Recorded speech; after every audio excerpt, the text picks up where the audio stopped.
네, 오늘 심우정 검찰총장 자녀 특혜 채용 의혹 브리핑의 첫 주자로 나서게 된 국회 외교통일위원회 소속 더불어민주당 서울 강서병 국회의원 한정혜입니다. 심우정 검찰총장 자녀 특혜 채용 의혹을 최초로 제기한 의원으로서 국민 여러분께 특혜 채용 의혹 전반에 대해서 소상하게 설명드리기 위해서 이 자리에 섰습니다. 심우정 자녀 특혜 채용 의혹 관련한 쟁점은 크게 세 가지 정도로 구분될 수 있습니다. 첫 번째는 국립외교원의 연구원으로의 채용 과정에서 자격 요건이 충족되지 못했다라고 하는 것이고요. 두 번째는 외교부의 연구원으로 채용될 때 맞춤형 채용 공고로의 변경 의혹이 있다는 것이고요. 셋째는 외교부의 연구원으로 채용 과정에서 경력이 미달되었는데 그 경력이 인정된 등 경력을 인정한 부분, 이렇게 크게 세 가지로 나눌 수 있겠습니다. 이 세 가지 핵심 쟁점들에 대해서는 심우정 검찰총장 그리고 외교부에서 해명과 설명을 이미 한 바 있습니다. 이것이 얼마나 사실관계에 부합하지 않는지에 대해서 사실관계를 중심으로 해서 조목조목 저희가 설명을 드리도록 하겠습니다. 첫 번째는 국립외교원의 연구원으로의 채용 과정에서의 자격 요건 미충족 부분입니다. 저희가 판넬을 준비했는데요. 제가 잠깐 서겠습니다. 국립외교원의 연구원, 기간제로서의 연구원의 응시 자격 요건은 아주 명료하게 나와 있습니다. 해당 분야의 커뮤니케이션 학, 그다음에 교육학, 사회과학, 인문학 분야에서의 석사학위 소지자 또는 해당 학과의 학위 학사 소지자로서 해당 경력을 2년 이상 이수한 2년 이상의 실무 경력이 있는 사람으로 구분되어 있습니다. 당시 국립외교원에 채용 신청을 했었던 심우정의 자녀 신민경은 석사학위 소지자가 아니었습니다. 졸업 예정자였습니다. 즉 다시 말해서 석사학위 소지자로 채용 공고 응시 자격을 명료하게 하고 있는 국립외교원의 채용 요건에 맞지 않았습니다. 국립외교원의 설명은 이랬습니다. 졸업 예정자는 전화가 와서 물어서 혹시 제가 졸업 예정자인데 저도 응모해도 되나요? 라고 하면 응모해도 괜찮습니다. 이렇게 답변을 했기 때문에 큰 문제가 없다라고 얘기를 합니다. 그래서 저희가 물었습니다. 그러면 7,000명이 넘게 해당되는 사이트에 조회를 해서 내가 대상이 되는지 안 되는지를 확인한 청년들이 많았는데 몇 명이나 결국 전화를 해서 졸업 예정자도 응모가 가능합니까? 라고 물었느냐라고 했더니 그에 대해서는 답변하지 못했습니다. 국립외교원의 타부서에서의 응시 자격은 이렇게 명료하게 하고 있습니다. 응시 자격을 판단하는 기준은 채용 공고 마감일이라고요. 채용 공고 마감일을 기준한다고 하면 심우정 검찰총장의 자녀 신민경은 2월 5일 당시 석사학위 소지자가 아닙니다. 국립외교원의 타부서에서 정한 기준에 따르면 심우정 총장의 딸은 자격 요건에 미달하는 것이죠. 자격 요건을 미달함에도 불구하고 채용 서류 전형에서 통과가 되고 결국은 면접을 통해서 11명 가운데 1명으로서 채용이 되었습니다. 이 의혹에 대해서는 국립외교원에서 좀 더 철저하게 설명을 해야 됩니다만 지금까지는 설명이 되고 있지 않다라고 하는 말씀을 드리겠습니다. 다음은 두 번째입니다. 해당되는 기간, 국립외교원에서의 8개월간의 기간제 연구원으로서의 기간을 마치고 올해 초에 심 총장의 자녀는 외교부의 연구원에 응모를 하게 됩니다. 외교부는 1차에는 1월 달에 공고를 내면서 1차에는 경제학 분야 석사학위 소지자로서 실무 경력, 해당 분야의 실무 경력이 2년 이상인 자로 해서 공고를 냈었습니다. 공고를 내고 서류 전형을 마치고 그리고 면접까지를 다 한 최종 1명에 대해서 불합격 처리를 해버립니다. 왜 불합격 처리를 했느냐라고 했더니 우리말이 서툴었다고 합니다. 대한민국에서 학위 과정을 다 마치고 대한민국 국적을 보유한 사람이 우리말이 서툴다라고 하는 게 잘 이해가 되지 않습니다. 이런 불확실하고 석연치 않은 이유로 해당자를 불합격 처리를 해버리고 그 다음에 재공고라고 하는 것을 내는데 갑자기 분야가 변경되었습니다. 원래 외교정보 1과에서 원했던 사람은 경제학 석사 학위 소지자로서 해당 경력 2년 이상을 보유한 자였습니다. 그런데 갑자기 경제학 석사에서 심우정 총장의 딸이 전공한 국제정치학으로 바뀝니다. 너무 이상하지 않습니까?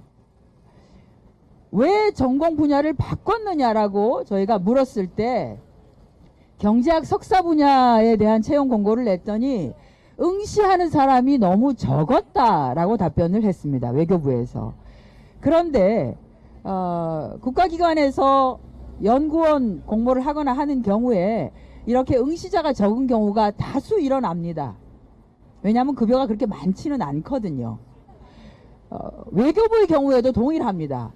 이 자리 말고도 다른 여러 자리에 대해서 그 채용 공고를 냈을 때 1차에서 적합자가 나오지 않아서 재공고를 내고 또는 기한 연장을 하고 기한 연장을 1차 기한 연장, 2차 기한 연장해서 아주 몇 달에 걸쳐서 기한을 연장해서 해당자를 적합자를 찾는 경우가 다수 있습니다.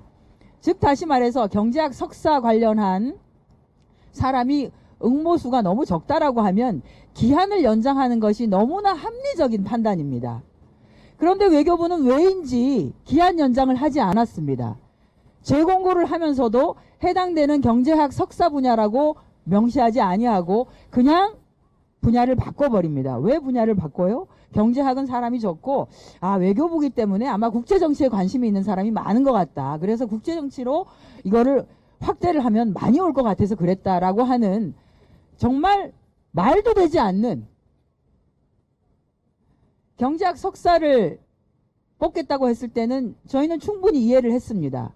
경제학 석사를 가진 사람 한 명과 군사 방산 분야 석사 학위를 가진 사람 한 명 이렇게 해서 2명을 뽑는 부분이었는데요. 그게 충분히 이해가 됐습니다. 왜냐하면 올해는 국제적으로 굉장히 많은 부분이 바뀌었습니다. 지난해 아시겠지만 트럼프가 당선이 되어서 국제 통상 분야 특히나 경제 분야에 굉장히 많은 새로운 흐름들이 나올 것이 너무나 당연하기 때문에 이 부분에 대해서 외교부가 집중을 해야 되니 연구원도 이쪽을 뽑자. 너무 당연하죠. 그죠? 이해가 되죠. 또 하나는 군사 방산 분야. 이게 아시겠지만 나토가 지금 형해화될 가능성이 너무나 크고 하기 때문에 나토에 소속되어 있는 많은 국가들이 EU 국가들이 이제 군사 방산을 우리 스스로가 방위에 대해서 우리 스스로가 해야 되겠다. 그래서 GDP의 1% 이상 2%, 3%, 4%까지 올리자라고 하면 무기와 관련한 수출 부분이 굉장히 커질 가능성이 충분히 있기 때문에 군사 방산 분야에 대해서 외교부도 충분한 인프라를 좀 갖춰서 서포트를 할 수 있어야 된다. 라고 하기 때문에 경제 분야에서 군사 방산 분야에서 연구원을 채용하겠다라고 하는 거는 누가 보더라도 합리적 판단이었다라고 하는데 갑자기 경제학 분야에서 정치 분야로 바꿔버립니다. 설득이 되지 않습니다. 어쨌든 국제 정치 분야로 분야를 바꿔서 공고를 하면서 심우정 검찰총장의 딸이 여기에 응모를 하고 최종적으로 채용 면접까지를 보고 지금 아마 이제 채용의 마지막 단계인 신원조회에 들어가 있는 것으로 알고 있습니다. 채용이 거의 끝났다고 보는 것이 최종적으로 선정이 된 최종적으로 합격 처리된 한 명 이거 이제 신원조회가 끝나면 외교부로 출근을 하게 됩니다. 그 과정에서 좋습니다. 국제 정치라고 하는 분야에서 석사 과정을 석사 학위를 가진 것 그건 맞습니다. 그러면 경력이 해당되는 직무 관련한 부분에서 2년 이상의 경력을 가진 자로 되어 있기 때문에 그럼 2년이라고 하는 이 경력은 만족했는가를 우리가 조금 더 한번 깊이 들어가서 살펴볼 필요가 있습니다. 네, 1차 공고에서 경제 관련 석사학위 소지자에서 국제정치 분야로 석사학위 소지자로 바꿨다라고 하는 불분명한 이유가 있습니다. 심우경 총장의 딸도 이미 응시 원서에서 본인이 제출을 했습니다만 응시 원서에는 자기의 경력과 관련해서 이것이 경험인지 경력인지를 구분해서 내도록 되어 있습니다. 왜냐하면 요즘 워낙 취업 시장이 어렵고 채용 경쟁이 아주 극한에 있기 때문에 청년들이 굉장히 많은 경력과 경험을 소유하게 됩니다. 경력이 되진 않지만 내가 더 많은 경험이 있기 때문에 경력이 조금 부족하고 경력은 딱 그 정도이지만 그거 외에 플러스가 되는 경험이 많기 때문에 나를 좀 채용해 주십시오. 나에게 이러한 긍정적인 어드밴티지가 있습니다. 라고 하는 것들을 내세우기 위해서 경험과 경력을 구분해라. 라고 해서 응시원서상에는 경험인지 경력인지를 구분해서 제출하도록 했습니다. 그런데 아마 심 총장의 딸은 본인이 했던 모든 것들을 경력에다가 포함한 것 같아요.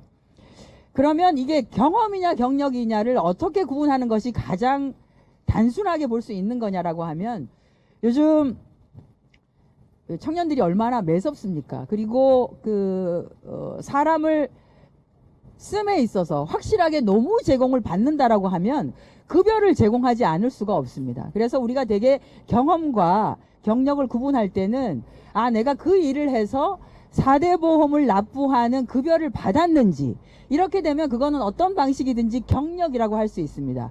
해당 분야의 경력인 것과는 별개로 경력이라고 볼 수 있습니다. 그런데 그것이 아니라 내가 급여를 받지 않고 이것은 좋은 기회니까 한번 경험을 쌓으세요 라고 하는 경우에는 돈을 받지 않더라도 내가 그 기회가 있었으면 좋겠습니다 라고 하는 경우에는 대개 이것을 우리가 경험이라고 합니다. 국회에도 인턴직이 있습니다.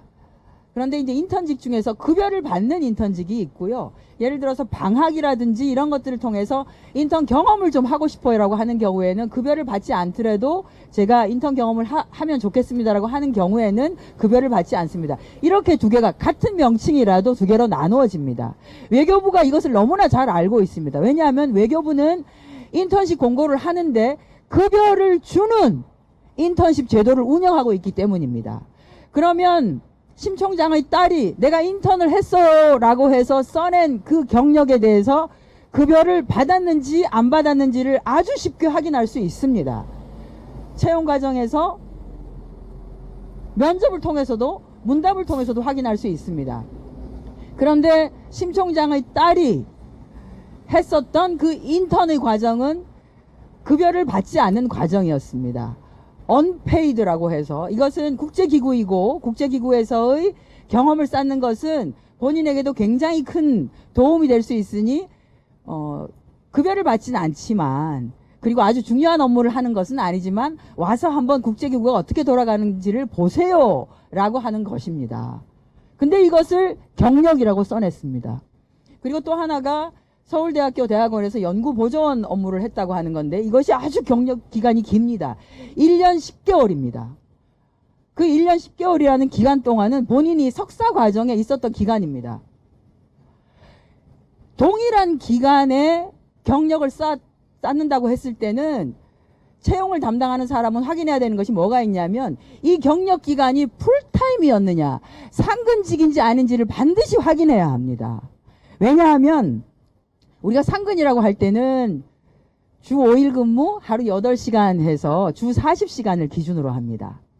그런데 합리적으로 생각해 보면 석사 과정에 풀타임으로 학생으로 있는 사람이 그 과정을 똑같이 주 40시간 하루 8시간 이상을 근무하는 것은 거의 불가능하지 않겠습니까? 그래서 대개 학위 과정에 있는 사람들은 흔히 말하는 아르바이트, 파트타임으로 하죠.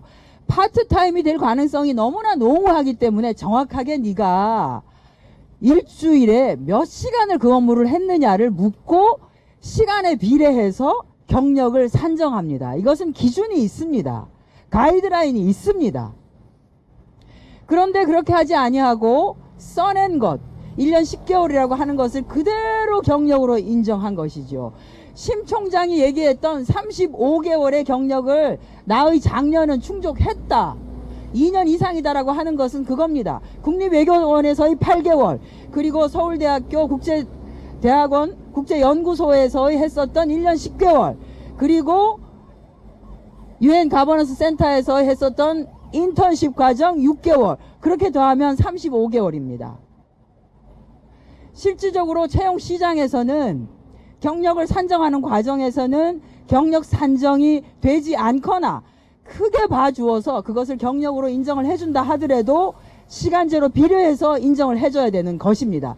그렇다고 하더라도 여기까지를 충족했다 하더라도 그러면 그 직무가 우리가 채용하려고 하는 그 직무와 연관성이 있는 경력이냐까지를 들어가 줘야 되는 것이죠. 이것을 하나도 만족하지 못했습니다. 정말로 우리가 온유해서 그리고 우리가 너무너무 유연해서 그것을 다 봐주어서 좋아요. 국립외교원에서의 8개월과 서울대학교 국제대학원에서의 1년 10개월 그리고 인턴 과정을 다 쳐준다 하더라도 서울대학교 국제대학원에서 1년 10개월을 시간제로 만약 계산한다면 저희가 비슷한 직무를 한번 찾아봤습니다. 그랬더니 서울대학교 국제대학원의 국제연구소에서 이런 공고가 난 게 있더라고요. 물론 심우정 총장의 자녀가 일한 곳은 그것보다도 훨씬 더 근무 시간이 더 좀 대충으로 하는 곳이긴 합니다. 일주에 주 40시간 기준으로 했을 때 12시간 1.5일이고 급여를 60만 원을 받는 업무입니다. 저희가 확인했던 심 총장의 자녀가 일을 했었던 곳은 이것보다도 더 근무 시간이 들쭉날쭉 여기는 그것이 아니고 교수님이 일이 있다라고 했을 때 잠깐 와서 도와주면 되는 겁니다 라고 하는 업무였습니다. 그런데 아주 봐줘서 비슷한 업무가 이거였다고 하더라도 1.5일이라고 하면 12시간을 기준으로 하면 1년 10개월이 아니라 6.6개월 정도를 봐줄 수 있습니다. 아주 크게 봐줘도. 그러면 국립외교원의 8개월과 여기서의 6.6개월과 좋습니다. 돈을 받지 않았지만 인턴십 과정, 사실은 인턴 과정도 아예 해주진 않지만 그 6개월까지를 한다 하더라도 말하는 24개월, 2년이 되지 않습니다. 20개월 정도입니다. 도대체 무슨 근거로 외교부는 다른 사람은 통과하지 못했던 그 좁은 바늘구멍과 같은 채용의 그 문턱과 그 구멍을 심 총장의 자녀에게는 정말로 걸어서 모두가 손잡고 들어갈 수 있을 정도의 온 가족이 손잡고 들어갈 수 있을 정도의 큰 문을 열어준 것인가요? 저는 지금 채용시장에서 일자리를 찾기 위해서 고군분투하고 있는 120만 명의 청년들이 이것을 이해할 수 없다고 생각합니다. 이 외교부에서도 외교부 내에 타 부처의 경우에도 이렇게 되어 있습니다. 경력의 범위는 경력기간은 통상근로 전인 근무 주 40시간을 기준으로 하며 단시간을 했을 경우에는 기준에 비례하여 산출한 경력을 인정한다라고 이미 되어 있습니다. 왜 이번에는 그렇게 하지 않았죠? 왜 심우정 총장의 자녀에게만은 그냥 써낸 것을 그대로 다 인정한 것이지요? 이것 때문에 공무직 채용과 관련한 가이드라인에는 이 경력 산정과 관련해서는 굉장히 공정 채용의 관점에서 보면 문제 제기가 많을 수 있다. 그러니 별도의 인사위원회를 꾸려서 채용 시에 경력을 어떤 방식으로 산정하고 기준을 줄 것인지에 대해서 판단을 하도록 하라라고 하는 제도가 있습니다. 아마 외교부에도 있을 겁니다. 그런데 왜 이번 건에 대해서는 좀 의심쩍으니까 조금 이상하니까 그래도 한번 제대로 살펴봐야 되지 않을까요? 라고 하는 의문을 제기하지 않았는지에 대해서 저는 문제 제기를 할 수밖에 없습니다. 여기에서도 인턴이나 개견 연구원의 경우에는 아예 불인정한다라고 하는 사례도 있습니다.